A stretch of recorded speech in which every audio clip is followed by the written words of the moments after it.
So you go back to 1821, we actually have people walking and commuting to work between Jersey City and Lower Manhattan. So we had a point in time in history where the Hudson River froze over. We had a couple of moments there, 1918, 1934, where the river stopped in terms of traffic because of how much ice was in the Hudson. And again, we're dealing with that right now with suspensions. We'll check in with Julie in 1 second, but at one point, we had winters where the Hudson was freezing over and the East River was freezing over. We're freezing over in the temperature department with some of these wind chills that are well into the negative digits. But the good news is we're going to trade it off with some sunshine today. I think it's going to be a pretty looking skyline as we get the westerlies and northwesterlies, that dry wind to start to kind of get rid of these clouds. Yesterday, we had a lot of clouds across the region.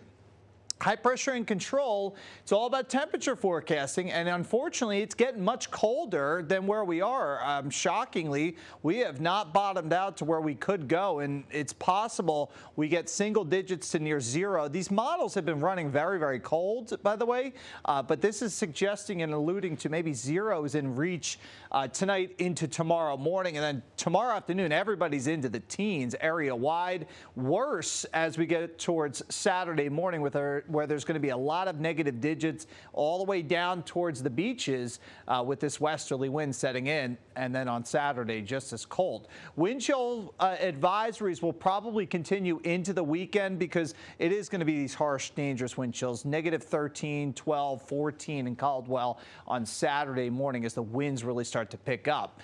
Now, if this storm was a little bit closer to the coast, this would have been an epic blizzard, I think, for everybody. The thing about it is the track and phase and development, the whole timing and structure of this storm is going to be well offshore. Now, nonetheless, we're still talking gusty winds on the backside of the storm. We'll get a hit of snow across Suffolk County. Coastal flooding is of concern because of the full moon cycle as we get into Sunday. So we will have some coastal impacts, but there is a very sharp cutoff with this storm. And you can see this is one forecast model that is the most aggressive, showing a few inches of snow across Suffolk County, but next to nothing here in the city, and especially towards the outer suburbs. Here's your school day forecast. Teens at low 20s for your day today. We'll continue with this weather alert through the weekend. Close call on Sunday, but I'm not overly ambitious with this storm. I'll be honest with you. If you're in the city, northwest New Jersey, I think we're good. It is a close call, though, so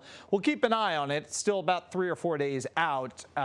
Maybe we thaw a little bit by Tuesday as we get into the beginning half of February. We'll talk more weather coming up at 6:30. Here's Julie Millay.